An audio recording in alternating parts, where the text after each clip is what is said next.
Go ahead. Go ahead, talk ahead. All right, hi. So what just happened? I found a laser pointer on Newt's table, and I was trying to get Elvira to chase it. And Newt just runs over and starts attacking it, and I was saying to the cat, I was like, that's what you look like. But you weren't expecting that at all. I was not. It was actually great. This is what happens. This is what happens when you get swept up into my web. All right, so tonight we watched a movie which I've been wanting to talk about for a long time. Yeah, we watched Toxic Avenger. Toxic Avenger. I'd never seen it before. I have my Troma t-shirt on. That's actually a coincidence. You didn't know that we were doing Toxic Avenger before. Oh or did I plan it? Or maybe you did. You were the one to suggest it. Yeah, no, I had to scroll through my notes app trying to find. So I do write down the movies you guys suggest, like in the comments and in the Discord and whatnot. And I couldn't find where they were. And I ran across like 6 other unrelated notes in the meantime. Yeah, it was like cat ears. Yeah, that was like toilet paper. Yeah, that was a shopping list. But there's no discernible like rhyme or reason to any of it. One just says society. Like, I assume that was a media recommendation, but... What's a movie? Yeah, so... But I thought you were going to say, like, we live in a... No, it literally just says society. And then there's, like, random license plates, because whenever there's a thing that says, like, hey, there's, a kidnapping, I write it down. So, on the off chance that I see it, but, no, it just sits in my notes app forever, so that's cool. Toxic Avenger. Toxic Avenger. From Troma Entertainment. Yes. Toxie, the first superhero from New Jersey. Mm-hmm. This movie was huge to me as a kid. I can see why. Yeah, honestly. Well, again, because as I said to you, I was like, everyone in this movie is the most New Jersey people to ever New Jersey. Except for that one New Yorker. Oh, yeah. Well, there's some New York, New Jersey crossover. It was just nuts because, like, he spoke and, like, looked so much like some of my extended family, and it was just like, oh, hi. All the scenes where, like, the bad guys are sitting around talking, I kept going, like, this is the weirdest Sopranos episode ever.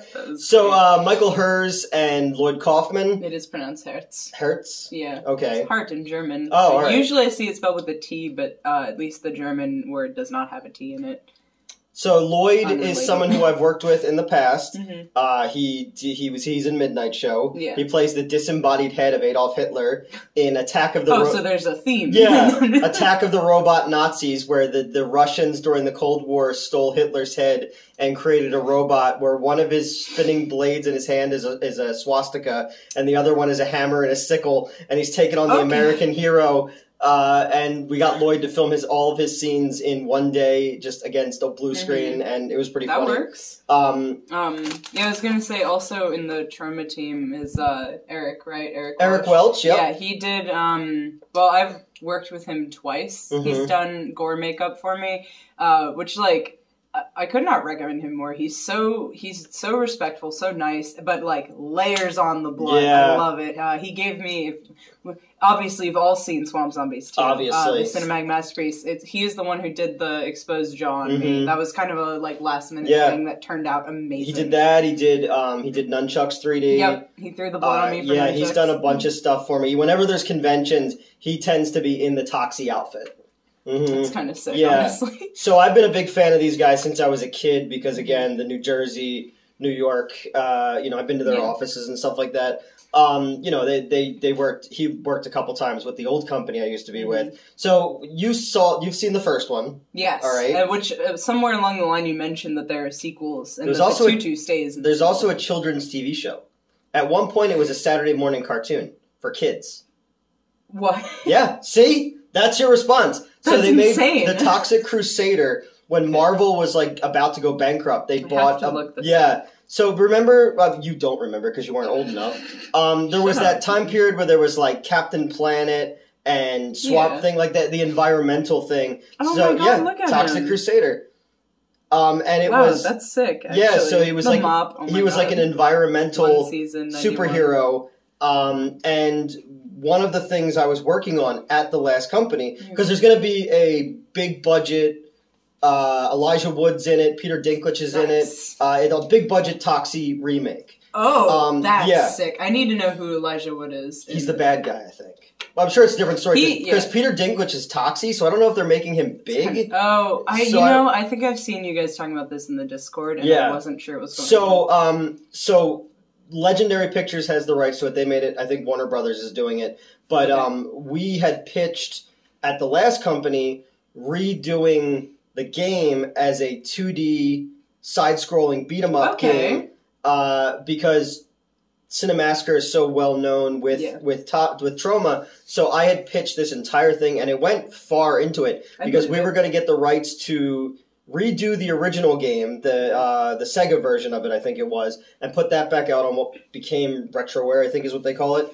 And I had written the entire game, and Lloyd Kaufman was the mayor, and then there was going to be James was going to be in it, and then Hack the Movies was going to be in it as well because there was going to be a video store fight. Oh, okay. And it was like a whole thing. So we wrote this, and I wrote this entire thing, and we had it all together, and we had all these meetings with Michael Hers. We had these meetings and this is back when I had the Bell's palsy too. So we're trying to have these meetings, and I'm sitting trying to not show that side of my face during the video calls. But we got really far into that, and I was so fucking excited because I, again, like to work with Troma on something like this. Because again, growing up, like, Return to Nukem High, Surf Nazis Must Die, Rabid Grannies, all these fucking movies, Sergeant Kabuki Man, all this stuff. Like, these were like huge influences on me. It's where James Gunn came from, who's now the head of DC Comics.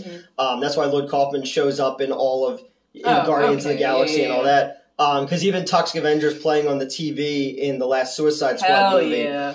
So it was a big deal for me. And then when I left, it all just stopped. But it's the closest I got to. And they sent me some cool Toxie stuff. I have a action figure that they gave me, and they sent this shirt they gave me. So we thought that was going to happen, but it didn't. Almost how many years? 40 years of real independent. Nice. So Lloyd was Lloyd worked on the original Rocky as a locations guy. Is that why they did the Rocky joke at the end? Yeah, okay. And he worked on the Final Countdown. He worked on a bunch of shit, and then they decided to go and start their own company.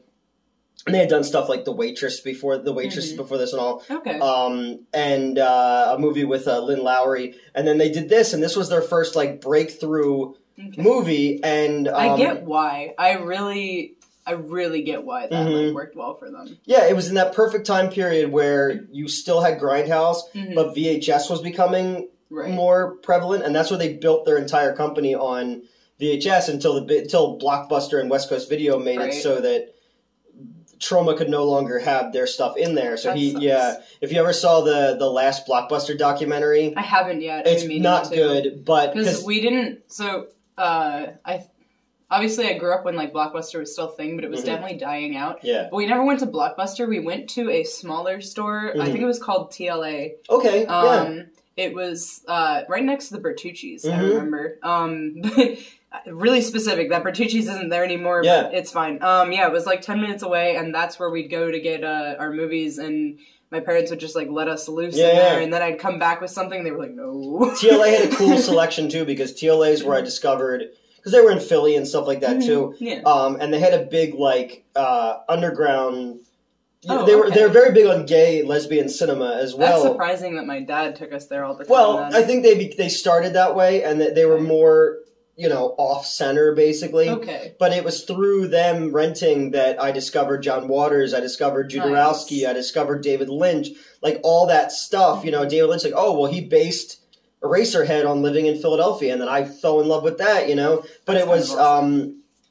Because Blockbuster used to be where the drugstore is up the street from the theater. It was Rite Aid? Rite Aid, yeah. That was a Taco Bell when I was in high school. It was apparently a Blockbuster before that. I think I did. Yeah, actually, now I think about why didn't we go there instead? That was closer. Yeah. I don't know. I guess we just wanted to support the smaller business. Yeah, I worked at a Blockbuster as a general manager, and I hated it. Yeah. And I think I told stories on the other channel about it. I think you've referenced it a couple of times. Yeah, it was a miserable experience. No, because you know why I brought it up? The Creature from the Black Lagoon. Oh, okay. The guy brought the head in. Oh, who was the underwater, Okay. But yeah, we went to BNC Video, which was our hometown one. We could ride our bikes to it, and they had all the best horror. Like, to this day, I think about that wall of horror movies, and I could, like, That's so cool. it smelled, like, dusty and gross in there, you know? And the dude used to sit on a folding chair in the lobby. Amazing. Like, in the thing, and fold his laundry, and there was a dog in there, but I don't think it was his dog, like... He was just there. I love that place. Honestly, yeah, that sounds like a vibe. But that's where, I saw this movie for the first time in 5th grade. Okay. With Kevin Oros. Kevin's the guy in the Ghost House video. Yeah, so and his dad told us, like,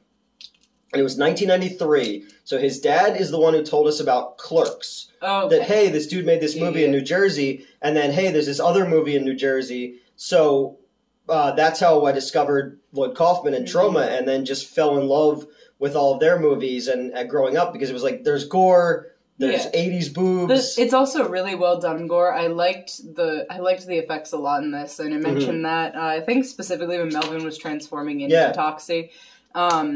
I really, like, obviously we already lauded, what's it called, practical effects in the Blob video, but, like, I really liked the way that these, in particular, aged. There was a grungy period of time where you have something like this, and Street Trash is another one.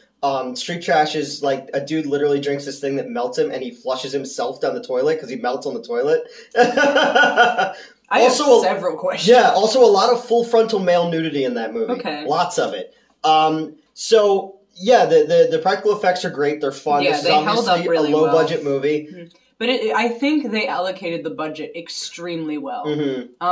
Like I said, like, the practical effects hold up. It was kind of... This movie was especially fun because it went through periods where I was like, this feels like a very weird Hollywood movie, and then, like, the next shot, it would feel like high schoolers. Yeah, it made it in the back, And I don't know, it just, like, that, it was fun, it was campy, it was, like I said, I think they allocated the budget very well, and it was just, the humor was on point, like... Because it's all over the place, fun, and it's, like, super on the nose, and then there's other things that are a bit more subtle and weird.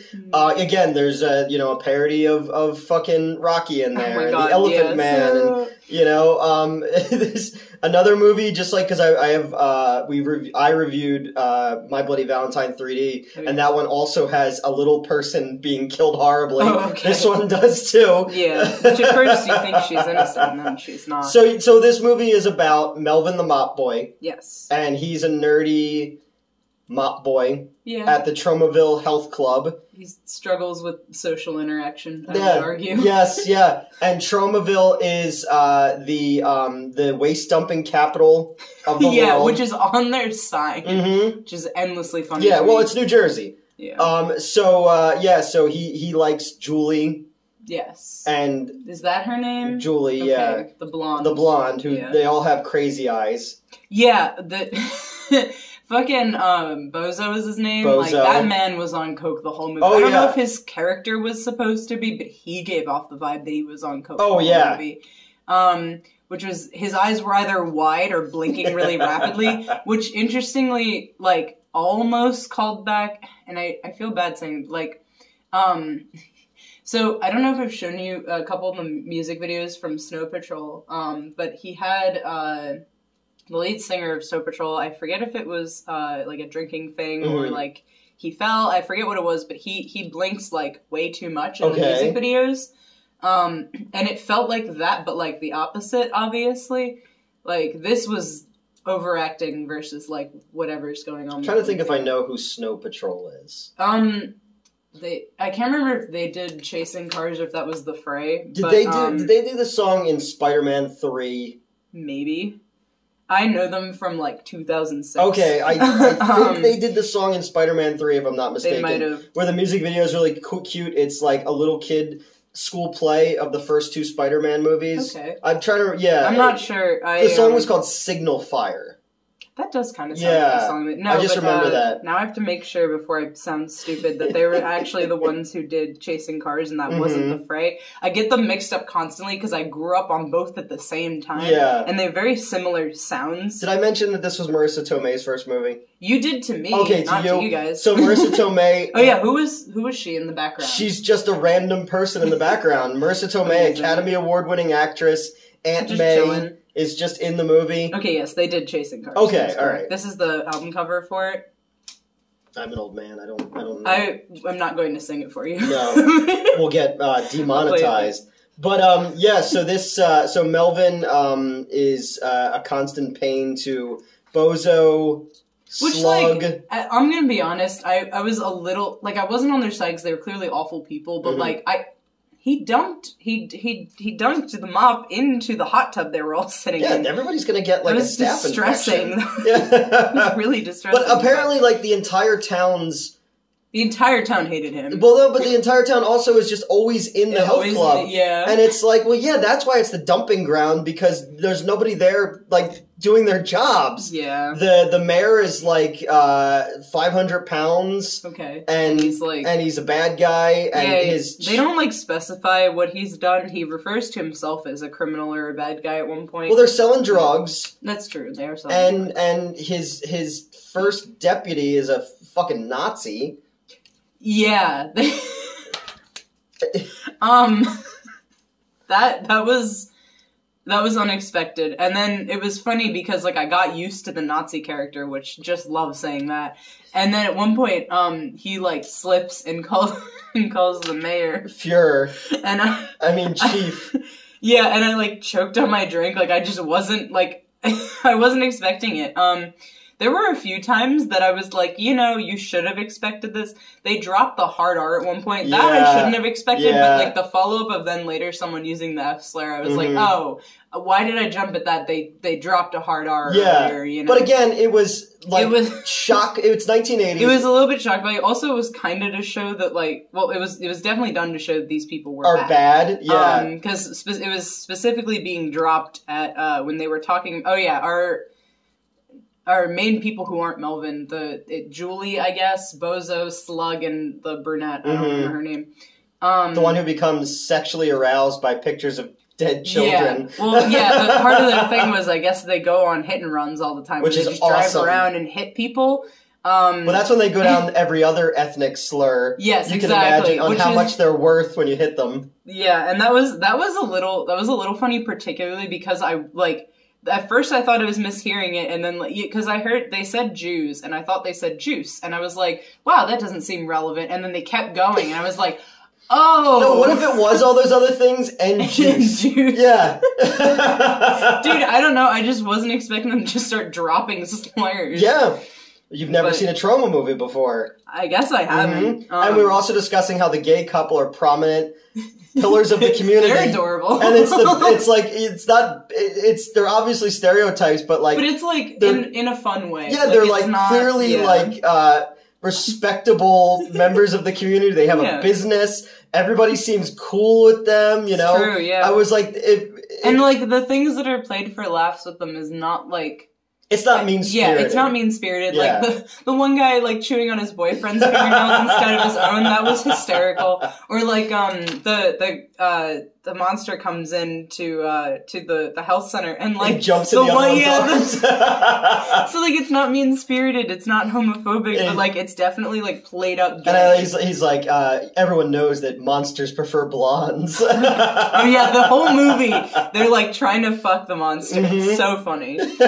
Which, I mean, he does end up with a blonde. That's right. Sarah is blonde, yes, so obviously that guy was right. And Sarah's super hot. She reminds me of my ex-girlfriend, Krista, whose people thought that she was... what is that girl? Did they think she was blind? No, I'm just No. Well, to be with me, probably. Damn. Well, she's the one. She's the one who said, "Guys who look like you don't break up with girls who look like me." And I went, "But here we are." She looks like Kelly Cuoco. Okay. From the blonde from Big Bang Theory. Okay, she does. Yeah. I haven't seen Big Bang Theory. I think you met Krista before, though. I definitely did. Yeah. Mm-hmm. Wait, no, she wasn't the one who stuck her hands down my shirt. No, that was Amber. That was Amber. Justin's sister when I used to date her. Yeah. Yeah, that was. That was right. Yeah, right. That was insane. I know. I'm like, hey, can you not fondle my employees? I'm gonna have them over to my house one day so I can chase a fucking light. Oh my god. So Melvin is lured into the girls' dressing room. Yes. And by Julie. By Julie, under the impression that they're gonna go all the way. Do it. And then do what? Yeah. Sorry. Where you have to wear your pink. If you wear your pink, I'll take off my pink. And then that's when we were discussing how all 80s boobs had tan lines. Yeah. Which is so weird. Like, look at any movie with 80s boobs in them, and there's tan lines. Yeah, it was obviously like a thing for a little bit, which, not my personal taste, but, I mean, they weren't asking me. I mean, they look good then, but now they all have melanoma on their melons. Melanoma. I swear to God. Look at the melons on that dude.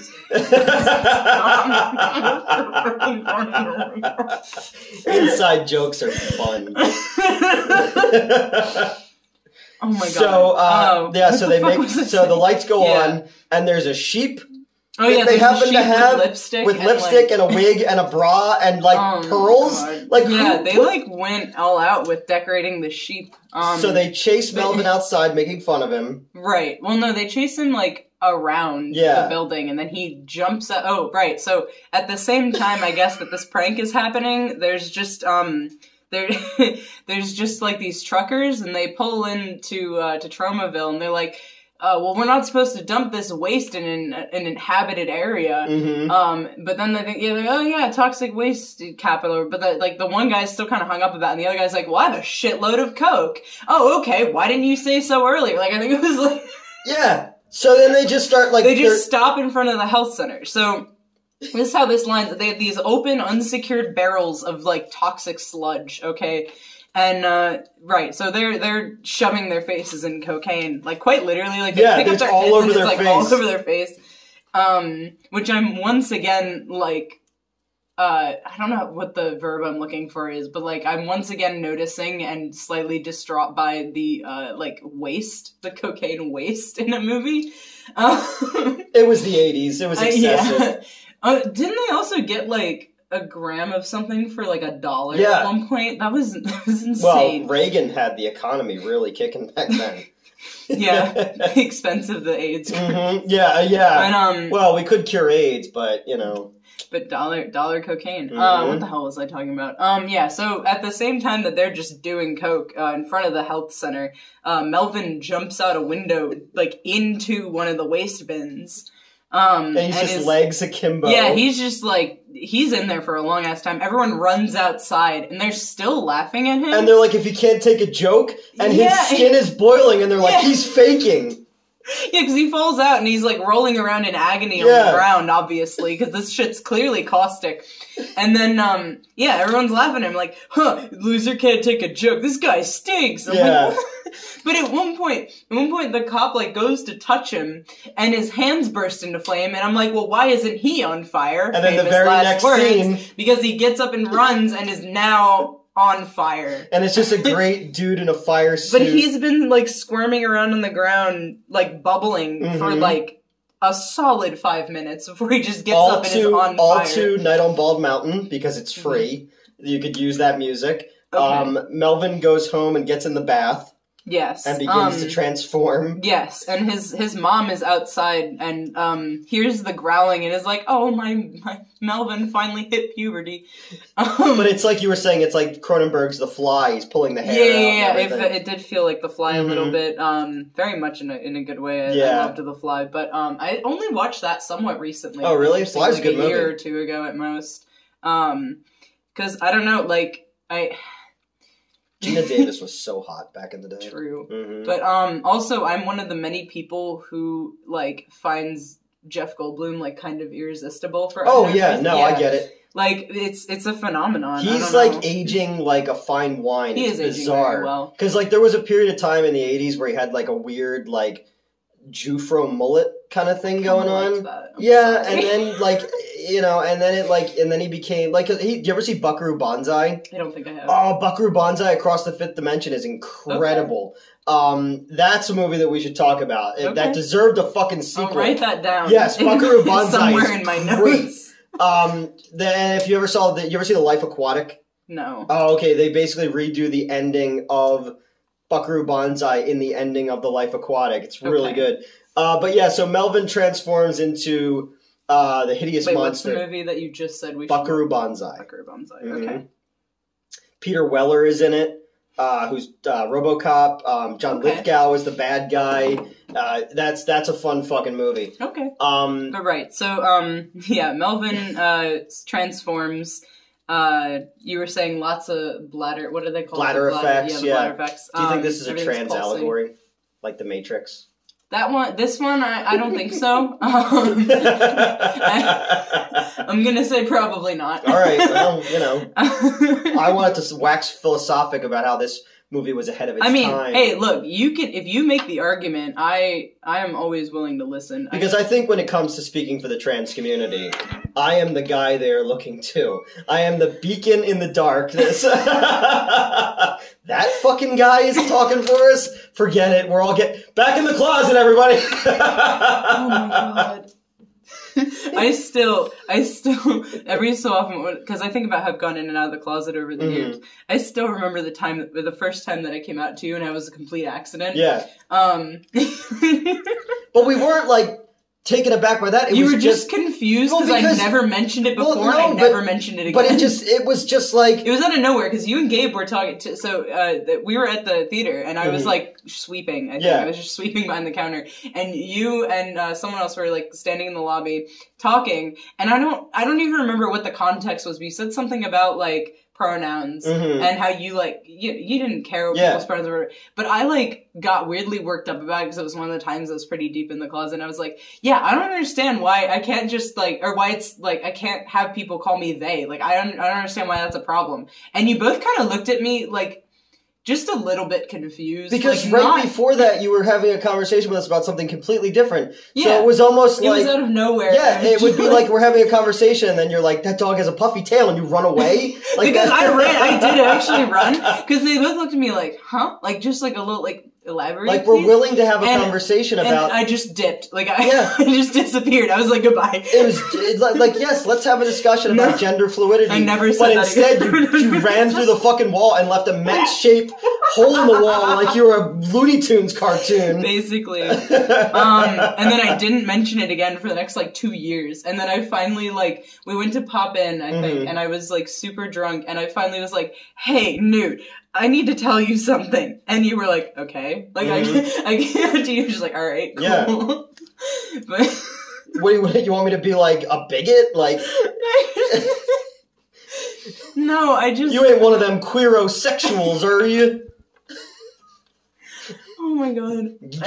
And now I make more, like, gay jokes with you than anybody else in my life, including, like, other gay and trans people. Yeah, like, no, that's why people who watch this show are just like, I don't know how you put up with that. Oh my god.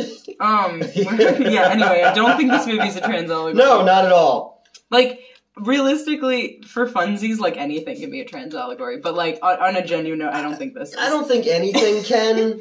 No, I'm joking. Yeah. I can name a few things that, you know... I don't think Fox News, I don't think the Hannity Show is a trans allegory. I don't think Birth of a Nation is a trans allegory. Oh, what the fuck are we saying? Anyway, yeah, Melvin transforms. Did they just say Schindler's List is a trans allegory? Oh my god. But yeah, so, sorry, I took off my sweatshirt. Oh yeah, isn't it cold in rural Pennsylvania? One more time. Yeah. That we're indoors and I have the heat on in my apartment. Yeah. So Melvin's the toxic Avenger now. Yeah, which they don't call him that till the end, but he goes around and he's just like killing people who are awful, which like kind of a vibe, you know?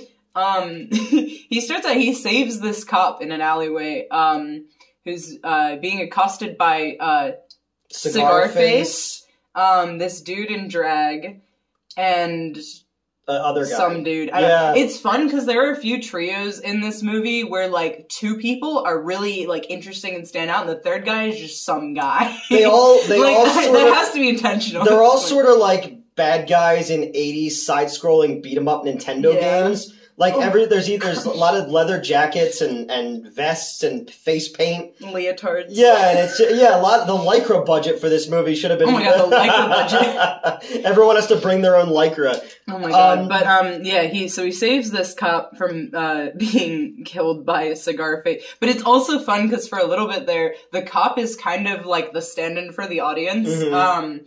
Where like like Toxie will do something like to these people.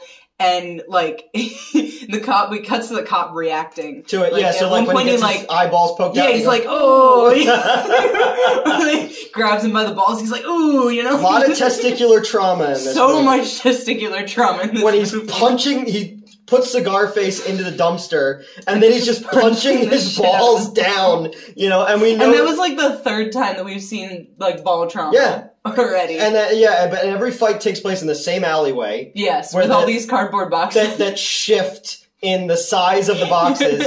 The continuity in this movie is hilarious, because we were talking about when Professor Irvin Snotmeyer, or whatever Snotburger. That was the glass. The glasses are just constantly on he and has off. He has no glasses, and then he turns around to blow his nose. He has glasses and turns back around, and they're gone again. Perfect. Don't worry. He's like waving around a stethoscope that's like around his neck. Yeah. The monster is drawn to crime, basically, and evil. And, like, but yeah, he's killing all these bad people. Mm-hmm. And then, it's great. He's a hero. Yeah. And, it's the monster hero. Yeah, it's on these newspapers, and they make shirts, which you said you have one. I have one. Okay, I couldn't tell if you were joking. No, I really have one. And then they go to the taco place. Yes. Which, then, right, we got another time, we've got three dudes. One guy I called Rambo. He's got, like, he's got something tied around his head, and he's got, like, this, like, white line across his face. Mm-hmm. And then the other guy who's got, like, black paint on half of his face with, like, a red circle around his eye, and then, like, his lips done. Mm-hmm. Which was hysterical, because at one point he kisses, like, a random person, and it leaves all the fucking he looks like he could have been one of, like, the Joker's henchmen. Yeah. Or, like, he could have been in The Warriors, basically, if you ever saw that movie before. And then there's the other guy who's kind of like the Terminator. Yeah.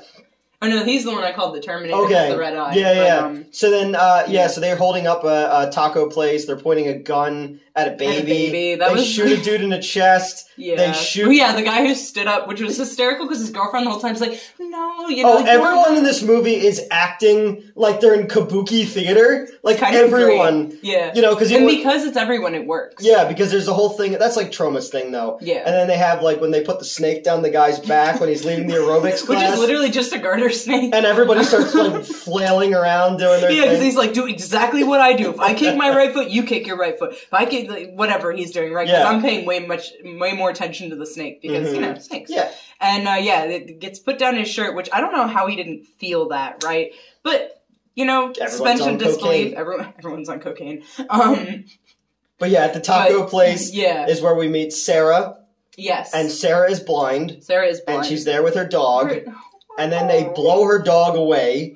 They shoot her fucking dog because it was barking at them for obvious reasons. Like, hey Rico, take this dog for a walk, and they shoot it. Which, like, then is the fakest dog flying across the room. But then later you see it and it looks super realistic. But it's still breathing, and they just put gore on its side. Yeah. And then Toxie shows up. There's amazing fights where everything is overdubbed with, like, aww.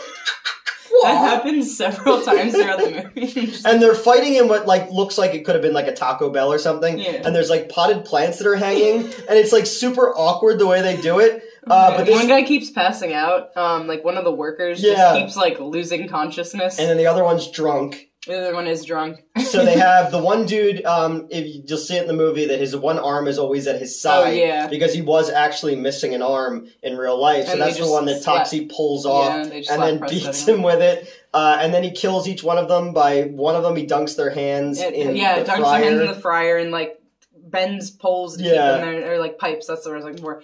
The other one he shoves in the oven, the Rambo looking guy with one arm.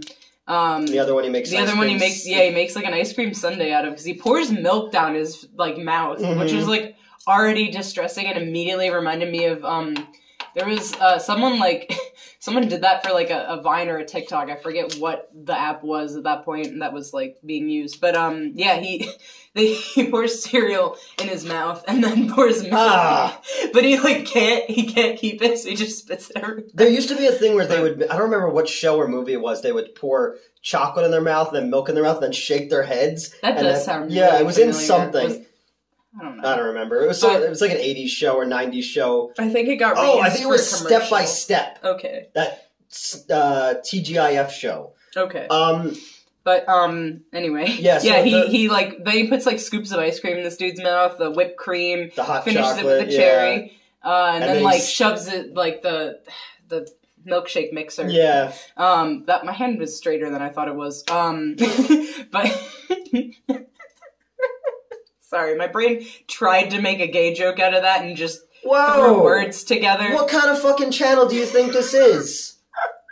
Dude, I was talking about my awakening earlier today. Liv Tyler as Arwen in Lord of the Rings. Like, she came on screen. I was like, oh, women. Mm-hmm. It was kind of great. But, I digress. Go ahead, yeah. No, that was, look, I'm just saying, like, no, I get it. On my mind. I get it. Yeah, I'm not in good enough shape or in good enough dresser to be gay, but, you know. I mean, look, I don't know. I'm sure you could fall into one of the subcategories. Yeah. No, you know what I'm good old subcategory Newt. I just don't know off the top of my head. Like, I wouldn't call you a twink. You know, you got bears. You're definitely not a bear. Not a bear. Like, there are otters. Oh, I said I was an otter because I want to crush nuts on my belly. I said that before. Can I be a Wolverine? I think that is actually a subtype. But I want to be not like the superhero. I want to be the dude in Red Dawn. Okay. Yeah, Wolverine. Yeah. Did you ever see that movie before? A long time They made a remake of it with Thor, which isn't good. But the original one is the Russians parachute into a town in Michigan and take the town over, and then the kids have to fight back to take out the Russians. Okay. And they put, like, the parents in, like, an internment camp. Oh, no. And the dad, like, grabs onto the fence and yells, "Avenge me!" So my dad and I used to watch it all the time when I was a kid. So whenever I would come up to bat in Little League, my dad would grab me. That's kind of awesome. Yeah, we were fucking weirdos. Yeah, so he kills them with the milkshake mixer, and then, like, takes Sarah, that's her name, like, cause she's like, hey, my dog's dead, I can't fucking get anywhere. So he takes her, he's like, oh, let's walk you out the back. And at first I think they're gonna, like, walk into the cops that pull up, cause that's the next shot. But no, I guess they, like, just wandered off onto, like, a grassy hill or whatever. Yeah, and where you can see the World Trade Center behind it a lot in this jarring. movie. Yeah, a little bit. But now when you think of this movie, you'll never forget. Newt. No. Knock, knock. Who's there? 9/11. 9/11 who? You said you'd never forget. So they're walking away to this romantic song, and they go back to Sarah's house where she has like 100 canes, which is insane because like I know you're gonna have multiple canes. You're gonna have like a shorter cane, like one that's collapsible. You're gonna have like a longer cane, but it's literally like 60 identical canes on the wall. And when she goes to grab them, they all fucking fall on the floor just so she could keep whacking him in the nuts. Yeah, more ball trauma. Yeah, for some reason. Yeah, he gets a lot of ball trauma in this. He does, which is funny because that's the only time that he expresses pain. Yeah. Like he gets shot multiple times and like does not react to it whatsoever.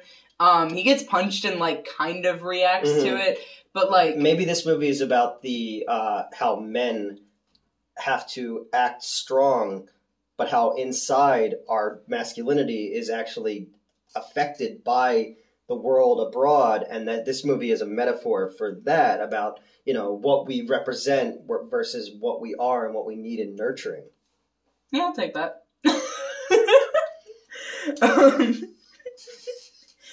Oh my god. Bringing something new to the conversation. Everybody's reviewed this movie already. We've turned it into me acting like my cat. That was so funny, I'm sorry. As I've been like messing with this, because I don't think it's been showing on camera, but I keep pointing it at the thing we're filming and like turning it on. It has a flashlight function as well. But every time I turn on the light, like the pointer function, I'm expecting you to like... I jump off the thing and knock the camera over. Yeah, like the blooper we posted in the... Yeah. I'm gonna start doing that now. I'm just gonna start knocking glasses off the table, like, and just looking at the cat like it's her fault, you know?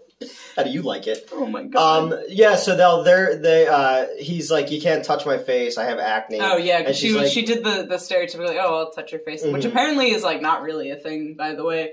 But I am not expecting this random movie to No, I don't think the Toxic Avenger was really worried about the People with Disabilities Act of 1973. Oh yeah, speaking of years, I definitely thought for a little while that Melvin was making, like, Doom monster noises, and then you were like, oh yeah, it came out in 84. I was like, Doom came out in 93. Yeah. Wasn't that. I swore Doom was later than that. For some I mean, reason. there were more Dooms. No, I know that, yeah, but I just, like... Yeah, the first one was 93, for sure. I don't know why I was thinking, like, 95. Yeah, you said but 95. I guess that was when... Because that's when I got a computer. Oh, okay. For the first like, time, so Doom I remember, 95, yeah. So I just call it Doom... When did I start playing Doom? Probably, like, 2013, I don't know. Maybe earlier. I wasn't... See, my dad never let me play video games, because girls don't play video games. Then he bought my brother an Xbox, and then I used it more than he did to play Gears of War, because my friends told me... Because you are gender neutral. Well, that too, but, You have a joystick and a D-pad. Beautiful. Mm-hmm. No notes. Yep. I write that down and, like, hand it back to you, just no notes. Alright, well, there we go. And the episode just ends. Where were we? Oh yeah. So she says he's strong, and then because she says she's a psychic. Oh yeah, she read his palms, and we're like, oh, like, good things await you, basically. And then she grabs his dick. And she's like, oh, let me read your other palm, and oh, haha, I grabbed your dick, and I couldn't tell, like, if it was a joke or not for her. You know what I mean? Like, I couldn't tell if, like, she actually knew she was grabbing his dick or not, because she's not a very good actress. Well, I was more gonna say, like, I don't know, like, because she kind of, like, didn't wink at the camera, but she, like, kind of turned and smiled in such a way that I was like, yeah, I think that anytime you get your hand on a big old dingus, you're gonna be like, oh, well, so now I'm curious, like, what if anything, did the toxic waste do to his cock? It's bigger, but there's a fingernail at the end of it. Why? Oh, and also his urethra is an eyeball. Okay. No, I don't know. That'd be cool, though. Would it? Say you came across, not in a sexual way, right, but say somebody was like, yo, that dude has an eyeball for a urethra. Do you want to see it? But that's not a hole. Well, I mean, no, with tear ducts, maybe. But it's fine. Okay, continue. Like, what if, like, it pees like it cries? Oh yeah, he pisses toxic waste. Yeah, which I just said if you drink enough Red Bull, that's basically what your pee looks like anyway.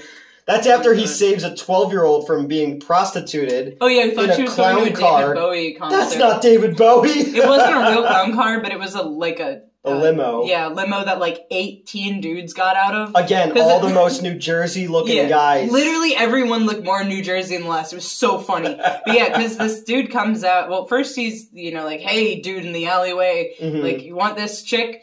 And she's like, hey, no, I don't, And then they get out and he's like, she's only 12, for $12. And I was like, that's a good deal. But yeah. We're in a recession. When she gets out, she's like, you promised you'd take me to a David Bowie concert. He's not David Bowie. And she was kind of dressed like Jodie Foster in Taxi Driver. Okay. And he was kind of dressed like Harvey Keitel as the pimp in Taxi Driver too. Okay. Which is always kind of funny. That's the one part. Taxi Driver is an amazing movie. Actually, I haven't seen that one. Oh, okay. But the one thing that I don't think stands up is I don't see Harvey Keitel being this badass pimp that everybody's scared of on the streets. Like, because Harvey Keitel is, like, a little bit taller than me. Okay. And, like, at that time period in that part of New York, like, no. I think, like, a big scary dude would, so that's the only part of that movie. He's a great actor. He's great in that part. But that's the one thing I'm like, I don't know about that. Okay. But, So Toxie kills... yeah, then like 18 more dudes get out because Toxie like grabs him and like, lifts him up against the wall. And then, they, like, it's, like, more and more, it's insane, like, because you see the first guy get out, and you're like, okay, reasonable, and you see, like, 3 more dudes get out, you're like, alright, that's it, right? And then they're, like, another handful, and I'm like, where the fuck are these dudes coming from? Well, that's it, but after Toxie beats this dude up, and I guess all the other dudes, he takes this little girl back into the car, and at first I thought he was just gonna put her in there, because you were like, the driver's he's just gonna take her to the pit, but he gets in. Yeah. So I guess he, like, escorts her home. Yeah, he threatens the driver, I assume, to take her back. Like, we don't see all that, but, like, Look, if the driver of the limo full of pimps and henchmen, you don't have to convince him of anything. He's That's actually a good point. He's like, I'm just here for the money. Yeah. That car, you know what they call it? It's an IROC. Okay. You know why? What? Italian retards out cruising. So, my first ever car that I ever got was an IROC. Okay. And my neighbor said to me, that's what that stood for. And I, like, turned and I was like, is anybody going to back me up here? Like... Oh my god. But he was a grown man, and I was a 16-year-old. Yeah. And just like you coming to say, like, my pronouns, this guy just approached me in my driveway, completely unprompted, to say this thing to me. Again, New Jersey is a land of the bungled and the botched. You know why it's called the Garden State? Why? Because there's so many blooming idiots. Oh, I've heard that before. I went to school in Jersey, college, not like the other ones. Yeah. Don't know why I worded it like that. Oh god. Like, I just shouldn't be allowed to talk to people today. Oh, like at Wawa. No. You don't look like a Paul. No, okay, so like, there's this dude, we were checking out at Wawa, and the guy, the cashier, and he had a name tag said Paul, and like, but I thought he was cuter than that name deserved. Like, I don't know, I don't have good associations with the name Paul. I don't think it's a very sexy name. But yeah, so but like, he looked back at me, because I guess I was staring at him and didn't realize it, because I should be taken in public. But, I told Metz. Yeah, I'm like, I'm sorry, you don't look like a Paul. Why did I say that? But the conversation didn't end there. He asked what name he did actually look like. And then you said Tristan. I like that name, but apparently the only Tristan that he knew was a douche. Yeah. So I was like, I'm sorry, you don't look like a douche. Like, I rescind the Tristan thing. But yeah, so then I left my drink there, so when I came back, I got to apologize to him, and he's like, I've been called worse things than Tristan. Because we got all the way back here with our food, and like, I haven't eaten yet today, and I have my sandwich in my hand, and Metz is like, I forgot my drink! So we had to go back, and you gotta go back in like the fucking walk of shame. I forgot my drink. Also, sorry for calling you Tristan. Yeah. It's like, what the fuck is happening? Freaks come out at night. I told you that when you hang out here, we're gonna do Sharia law. You're not allowed to speak. I'm not allowed to speak, because I was like, don't let me talk in public. I give you one of those chalkboards they give people, and you just write out things, Yeah. Oh, right, but anytime I, like, revealed that I was from Pennsylvania to these random New Jerseyans that I was at school with, everyone always was like, why? Like, not why am I from Pennsylvania, but why did I choose to come to Jersey? I actually had a great time in Jersey. New Jersey. The gas was cheaper. It probably still is. Like, I liked a lot more of the people there. Like, I don't know, it was just a good New Jersey is the cradle of civilization. I spent so much of my life defending New Jersey to people abroad, and then Jersey Shore happens. Jersey Shore, yeah. And it undoes... Garden State was not a bad movie. No, that was an alright movie with Zach Braff and Queen Amidala. Yes. Yeah. I was trying to think of her, like, human Natalie name. Portman. So Her human name? Yeah. Like... They're humans. Are they? They're humanoids. It's so, okay, I've told you this before. I have seen every Star Wars movie, many of them multiple times, and for some reason, like, I really enjoy them watching, and then the second I walk away from it, all of it's gone. This happened with Boondock Saints, too. I fucking love Boondock Saints. I've seen it like 5 times. If you asked me a single plot point, I couldn't tell you, except at one point they throw a toilet out of a window. I think it hits somebody. I did like when they spray... I love that movie. They spray bleach on their blood so no one can trace who they are. That doesn't work anyway, does it? Well, I think it did in the movie or something like that. But I don't remember. Oh, and I loved fucking Willem Dafoe as a self-hating gay guy. He's in it? Yeah, he's I don't remember anything. I've seen this movie 5 times. Yeah, he bangs this dude, and then like the dude tries to like cuddle him, and he kicks him out of bed and calls him the F slur a bunch of times. Why did I forget that? I don't know. Oh, and the only other thing I remember of that movie is the cat, because my dad, when we were watching it the first time, he paused it to show me that the cat was being pulled under and not being actually shot. But yeah, that's all I can tell you about this movie, and I think at the end, there's a dude in a chair, and they're saying something, like something really dramatic to me, but I can't tell you what it is. That like, movie I know was that's like so a pivotal scene. Fucking popular. Like, every dude who's Irish who I met, whoever went to college, had a Boondock Saints poster, and I'm just like, it was fun. But like, I want to remember that movie. I want to remember anything from Star Wars, and it just... Like, I don't know me for 2 fucking minutes. I got Star Wars crap all over the place. I know, but like one of my coworkers is also really into Star Wars. Like, we had to move her uncle out. It's a whole thing. But he had so much Star Wars shit, and she was just telling me about all of it, and none of it made sense to me, and I feel bad. And I know that this is how people feel when I talk about Lord of the Rings, but my favorite part of Star Wars is when he says, "You're a Vulcan, Harry." And then when Darth Vader says to Yoda, "With great power comes great responsibility."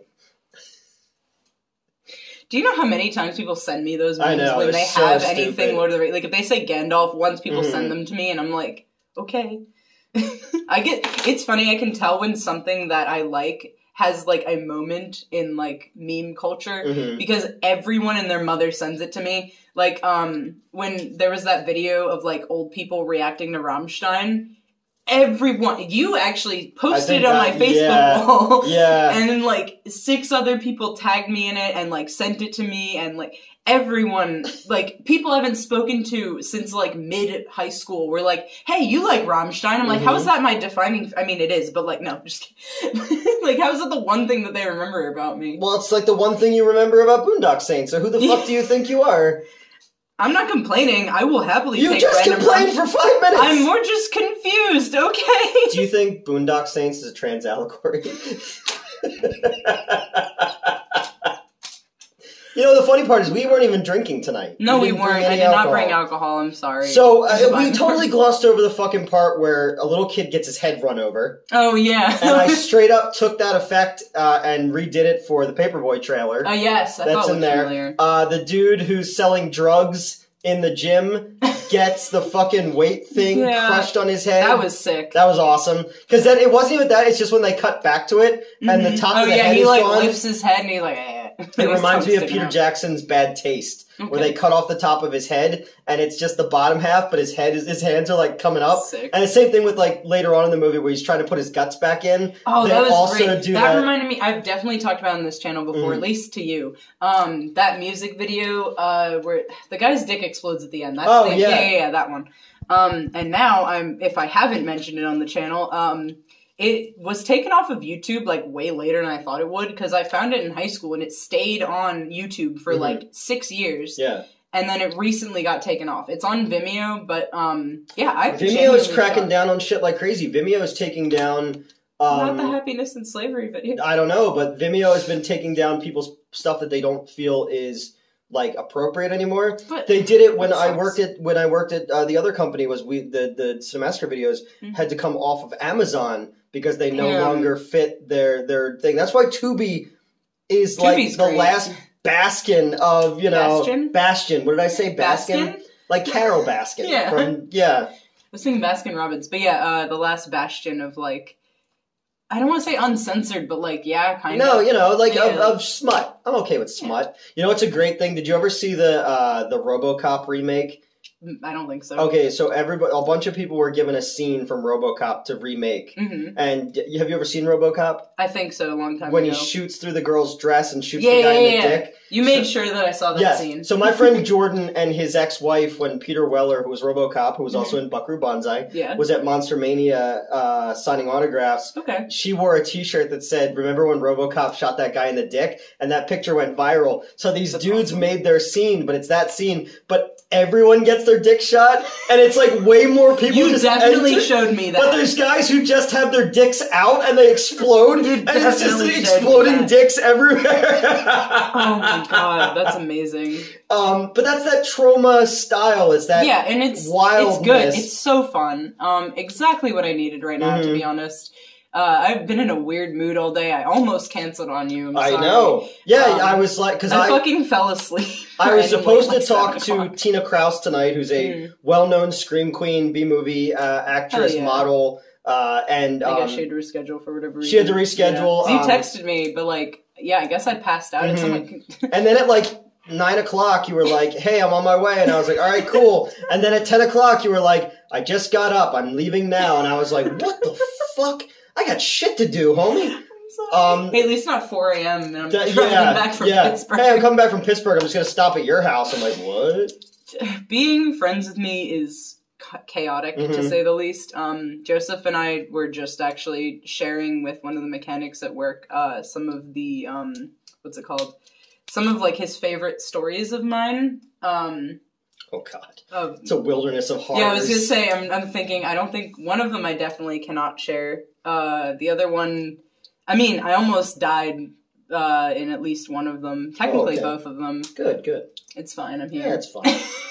So, yeah. So, basically, this movie is, he's they want to kill him for being the monster. Yeah, because, well, I think especially there's... We don't have to go point by point now. We'll get closer to the end. The mayor is, like, oh, he hasn't gotten us yet. So he definitely wants this, he wants Toxie gone. Because he's putting everybody in jail. Yeah. The jails are overflowing with which the Nazi was mad about for some reason. Yeah. But, and then, he kills a little old lady. Yes, and, you know, at first everyone's like, what's going on? And including me, I was like, hey, what are you doing? And then, you know, he comes back to Sarah and he's like, oh, what the fuck, I can't stop killing people, we need to move away. Yeah. And they move, like... to a field. Yeah, into a tent in a field. But, you know, now the mayor's like, this is our chance, because now finally he's killed someone innocent. And someone was like, hey, she's not actually innocent, she ran white slavery, I guess. Rings. Yeah. Which obviously the Nazi was upset about. Yeah, well, of course. But... they did not see that coming. And when they had to go tell the mayor, it was pure information. You can't make that joke because they made that joke already. I know. No, I'm kidding. But I don't give a shit what jokes you make. For the most part. Look, after I said that anything could be a trans allegory is a joke and you pulled out Schindler's List, I feel like I have to clarify. Do you think this show is a trans allegory? Obviously. All we need is a bowl of soup. It's true. That is a conversation that we had before. I was trying to think of the thing that, like... Yeah, so I think we had that. Oh, we had this conversation? Yeah. Gay people like soup, straight people like soup. Yes, because then that prompt, I said gremlins. And I was as confused as I've ever been in my entire life. And it wasn't just you, like, everybody. But someone in the comments got it correct. I'm referring to, like, goblin core, I guess it's called. Not really my vibe, but, like, I see it around a lot. Where it's, like, you know, like, trying to find shiny things, living in the forest, and just being, like, a grubby little menace. I don't know. Not my vibe. I'm done. I'm out. You know, I was all with you people. Open-minded. I'm done. Where's my red hat? I'm gonna get a Marjorie Taylor Greene tattoo. Jesus Christ. Oh my god. So it turns out that she was evil too. Oh yeah. So they call out the National Guard. But they don't want to, they don't want to tell anybody. They're having a press conference and, everyone's like, what's her backstory? And they're like, she was a pillar of the community for 30 years. Yeah, she was on the PTA. Her son's jeans were covered in dried cum, which was bizarre. Like... yeah, so, they get, like, everybody, right? They call the Coast Guard, and the Coast Guard's like, oh, we're actually gonna capture the National Guard? The National Guard, the Coast Guard's the sea. No, I know that, but I think they use them, like, interchangeably for some reason at one point. I don't know, I could be wrong. But, yeah, they get the National Guard, and the National Guard's like, oh yeah, we're gonna capture them, and the mayor's like, capture. Yeah. He's, like, holding a gun for some reason. Yeah, because his office is basically in the lobby. Yeah. Like, and he's just brandishing a gun around because, again, New Jersey. Yeah. But yeah, so they all converge on the tent. There is, like, because tanks. They see Toxie and, a babe. Not the mustache. But, yeah, so they converge on the tent in, like, at least one tank, several other, like, random military vehicles. One I noticed is like a medic truck. Yeah. And so you said, and I don't know if you meant this like as a joke or literally. No, I think it's what they. I think it's. You said it was whatever the reenactors said. Yeah. So because we did back in 2012, I shot a short film for these guys called Charlie. And it was a Vietnam zombie thing. Oh, okay. And we had all these Vietnam reenactor guys, and they brought the equipment and the trucks and all that kind of stuff. There you go. So we shot this awesome fucking thing with like fire stunts and all this kind of stuff. And then they wound up shelving it because the two dudes who were making it like had a falling out. Oh. So I put in like all this fucking work, and I mean I didn't pay for it. They did, but I directed. I wanted people to see it. But yeah, so they're all... yeah, no, they probably did actually. That because they showed the medic truck, and I was like, that's a choice. But well, he is a monster. They don't know. I guess that's fair, actually. That's actually a good point, because I was thinking of it from the perspective of why would you need a medic for the monster you're trying to kill? But also, I forgot they were trying to capture it alive. It was the mayor's trying to kill him. But do you think that medic truck was a trans allegory? I fucking knew you were going to say that. Do you think that guy's mustache was a trans allegory? No. Okay, just making sure. Definitely I'm just trying to clarify. I'm trying to understand. Part of, straight people and LGBTQA people coming together is about conversation and breaking down stigmas. Yeah. Is there anything you want to ask me? God. This does, like, in an unironic way, I remember that I had a best friend in college who was asexual, so we used to just stay up talking about, like, the different, like, because I knew nothing about asexuality. Mm-hmm. I still don't get it, but, like, I know about it now. And then it was cool, because then I got to tell him what, like, being sexually attracted to people was like, so that was neat. But do you think he judged you for that? No. It's like, ew. No, he actually had a crush on me. It was cool. But there you go. He's like, I'm just gonna look at you from afar. I'm not opposed to the idea of liking you. Oh my god. But where was I going with this? So Toxie, Toxie comes out of the tent. Toxie comes out of the tent, and Sarah's insisting on going with him. And he's like, no, stay in the tent, She, like, doesn't have her cane on her, I don't think. She's just... in her booty shorts in front of the children that keep looking at the camera. Oh my god, yeah. Every single child is looking, like, straight, like... because they're getting licking ice cream and shit, yeah. Because they're just like, there's something going on over there. And... there's just a random collection of the cop who got saved. Yes. Who... the only reminds us that he got saved. Because he has a Band-Aid on his head. He does have a Band-Aid on his head. Who was that rapper in the 90s who would wear a Band-Aid on the side of his face? Was it Usher? I don't know. I've seen the man you're talking about, but I don't Tell us in the comments who the rapper who wore the Band-Aid on his face. But, he had, like, a weird, like, thin Band-Aid. Yeah. They are important. The kid who passed out at the taco place. Mm-hmm. He kept showing up. I did not recognize him. The overacting little Italian kid. Oh, yeah, he was great. He acted the hell out of it. Oh, yeah, he was fucking acting the shit out of it. Kid. Hey, they're gonna kill a monster! And he stayed in that leg pose the entire time. Like, ready for action, this fucking kid. But, he should have been the mayor. Yes. And then just a random little girl who was just staring at the camera. In every scene that she's in. But then when he asked them the question, they were on cue. They're like, yeah. Yeah, exactly, because I don't even remember what he was saying, because I was so transfixed by the random girl. Because you mentioned that she was looking at the camera, and I, like, made eye contact with her. And then randomly, like, we have the economics of the town, where he's like, we gotta do something. And then the guy we've never seen before goes, if I speak up, I'll lose my business. Like, out of nowhere, and I'm just you guys want another shake? Yeah. Financial ruin and strawberry milkshakes. Yep. So they recreate the ending of Goonies, basically. Oh yeah, you were saying, which I also haven't seen. Because the kid who fainted in the taco place, like, runs out in front of the monster to be like, he's like, don't shoot him, because I'm standing there and I'm innocent. And that's what they do at the end Goonies too, because Sloth kind of looks like... because then, like, 8 more people come out. Yeah, Sloth kind of looks like... that kid? Looks like Toxie, because Sloth's like a big monster with a deformed head. Yeah. And they all stop him from the police shooting Sloth. But yeah, so they all like collect in front, and they're yelling, and like the kids are once again staring unnervingly at the camera. And I thought they were just looking at us. I felt a connection with them. It's like when I look at my cat and I blink slowly. That is what you're supposed to do. I know, we bonded. But is that why she hisses at me every time I come over? No, I just talk shit about you the whole time. That's what I'm saying. Yeah. You guys have that bond, and then you're like, Metz is coming over, you know? And then I walk in, I'm like, haha, sorry, I almost canceled on you, but I'm here. And you just give Elvira a knowing look. Well, because I was sitting at the kitchen table watching Terminator 2. Yes. Again, I don't know why any other action movie was ever made after Terminator 2, because there's no point. It's the best action movie ever. So I had my feet up on the other chair, so the cat was laying on my feet. And this is how we spend time together.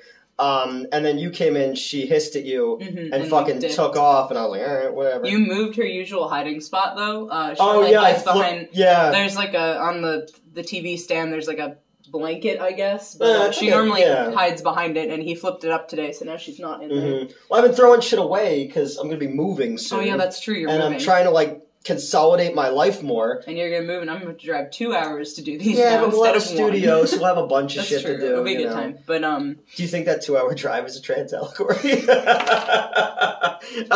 know how, like, a joke goes from funny to not funny, and if you keep doing it long enough, it goes funny again? I think we're not at that point yet. I think we're getting there. All right, but almost. So Toxie saves the day. Yeah. Everybody likes Toxie. Well, yeah, because, so he's like, everybody, like, get out of the way, like, it's fine. So this is where I reference, he gets shot, like, 16 times. Not 16, but, like, a lot of times, right? He is not reacting at all. Well, first, I guess, the mayor goes to shoot, and then the cop that was saved, like, knocks it out of the way. I was fully expecting Sarah to get shot for some reason.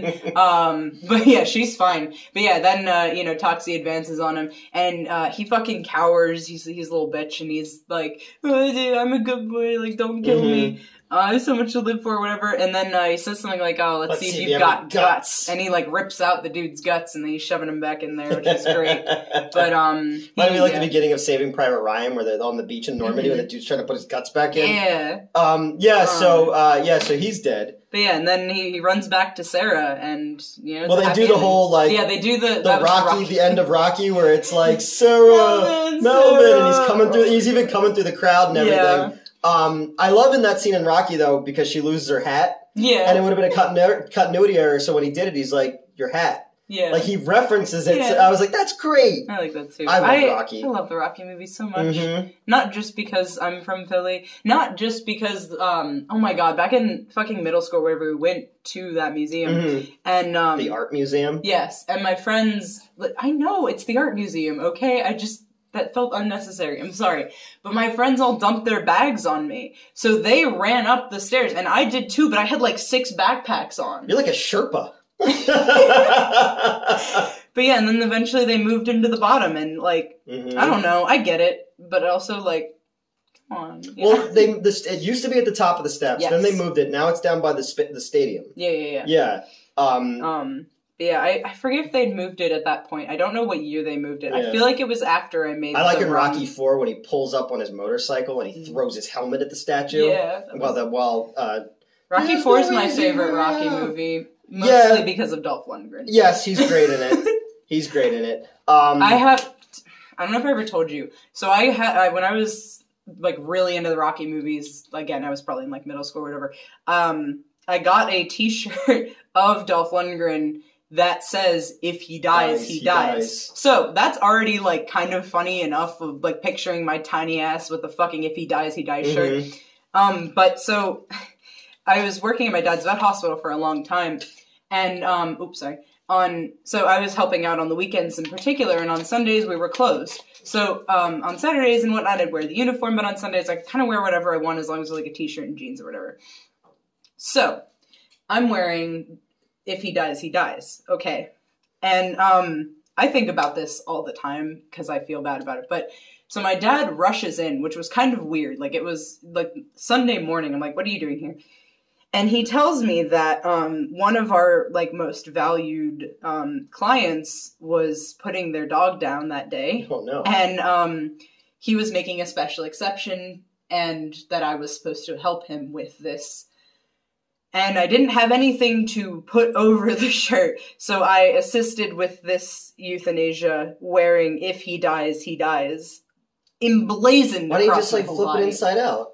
You would have still been able to see it, because when I first got the shirt, it was like faded, like So I actually outlined it in Sharpie. So yeah, you still been able to read it, and I felt so bad. They did not mention it, apparently not even to Dad afterwards. They said I was actually very, like, helpful with the whole process, which is not surprising. I've been helping with euthanasias for a long time, but it was just the whole time I was like, don't look at my shirt, don't look at my shirt, don't look at my shirt. You're ageist. Am I? What about elderly in Asia? I wasn't expecting Fuck. No, yeah, Rocky 4 is great. Did you see the director's cut last Probably. year? They recut the movie to be like a bit more like serious. They took the robot. They fucking took the robot out. But happy birthday, Polly. But the robot. Yeah, it was, and that robot was like a real thing that like. Apparently, they had to take it out because they no longer had the rights to it. Oh. It was like something for like autistic children or something. Oh, okay. And they had it in the movie. But why did it have a sexy lady voice? I don't know, may as well. Just saying. And then he goes up the mountain.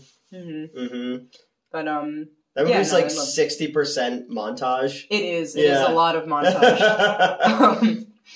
No, it's they're yeah. So, would you watch more Troma movies? Absolutely. Oh my god, that was so much fun. And now I will feel less like, because currently, whenever I like when we're at like conventions and whatnot, and I see the Troma table and I go up to say hi to Eric, like I feel like I don't belong there. Like I'm like, hey Eric, remember you threw blood on my naked chest, but we're like really nice about it. Like that's all I got. You know? He gonna be like, fuck you. No, I mean like respectful. I guess. Take that, cheers. Like when I had to go back in, like he gave me a shirt. I still have that shirt somewhere. But it was like he's very respectful, and like I said, like all my scenes have been topless, so I know like he's good about it. Yeah. But no, Troma has some great stuff. Killer Condom, Tromeo and Juliet. Right, so now if next time I go up, I can be like, hey, I actually watch your movies now. Yep.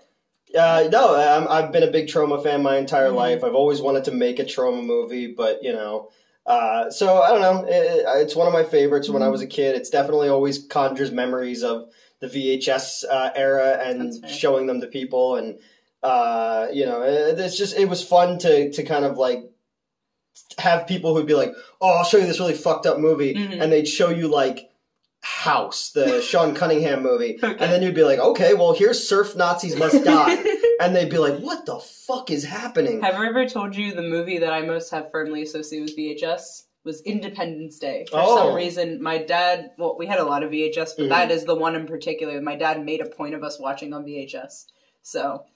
I saw it in the theater. Nice. Yeah. There was the Chinese spy balloon thing last week. Oh, yeah, that happened. And Fox News was saying that it reminded them of Independence Day when all the people came out to look and shit like that. Okay. And I was just like, I don't think you were watching the same movie I was watching, It's a weather balloon like Roswell. You know what's funny is I saw someone make a joke because there's been a lot of transphobia in being covered in the media and whatnot and bills. Someone straight up was like, who knows, maybe the balloon has to do with trans people somehow. So if you had said there, is the balloon a trans allegory, we're actually full circle. It could be. What if it was filled with estrogen? Yeah, soy. I forgot. And when they shot it, I always forget the that's soy like droplets thing. Got in me, and now I'm a soy boy. Makes perfect sense with my low T.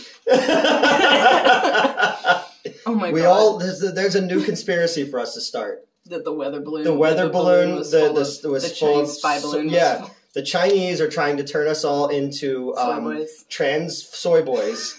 But okay. Androgynoids. Oh my god. I'm on to you, Wuhan. Isn't that where the lab thing they said started? Yeah.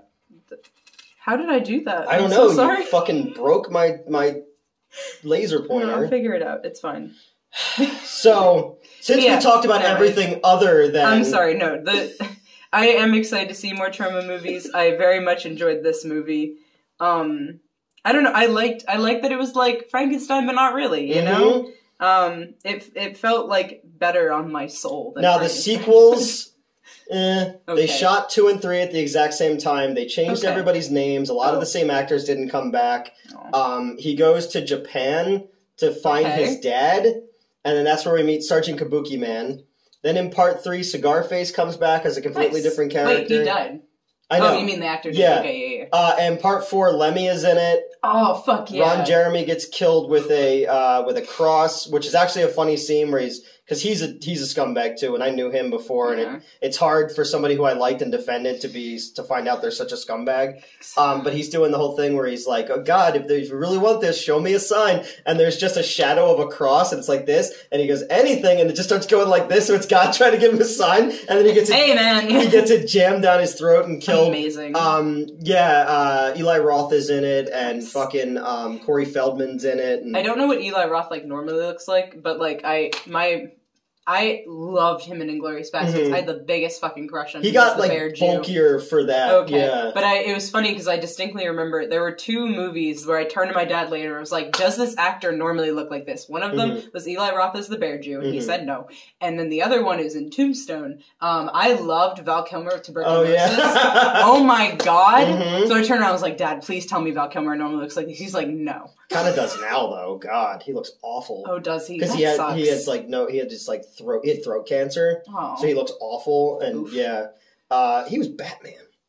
That's true. I mean, I hate that Batman movie, but he was still Batman. He was Batman. You ever see Top Secret? No. Oh my God, fucking Top Secret is one of the funniest movies ever made. It's from the people who did Airplane. Okay. Oh, and Airplane the entire movie is just all visual gags. Nice. So there's a scene where they fall into the water and they're fighting all the way down. When they get underwater, they're still fighting, but somehow there's an Old West saloon underwater and they're having an Old West fight underwater. That's great. There's all these forced perspective jokes in there where the guy's got a magnifying glass in front of his eye, so his eye is huge, and then when he moves it, his eye is actually that size. Or one where the Nazis are talking and the phone is in the foreground, so the phone is huge. Okay. And when he goes up to pick it up, the phone is huge. Oh, I like that. I like that a lot. That's such a good movie. He's like, do you know a little German? I was like, I know a little German. He's right over there. And a dwarf stands up and takes his hat off. Oh my God. His name is Nick, and his dad thought of it while he was shaving. That's a great fucking movie. Good. That's a good movie. All right. Toxic Avenger. I think you're tired the first superhero from New Jersey. Yep. That's it. It was great. I'm excited to see more Troma movies. I'm going to go recycle this. Do you think recycling is a trans allegory? Do you think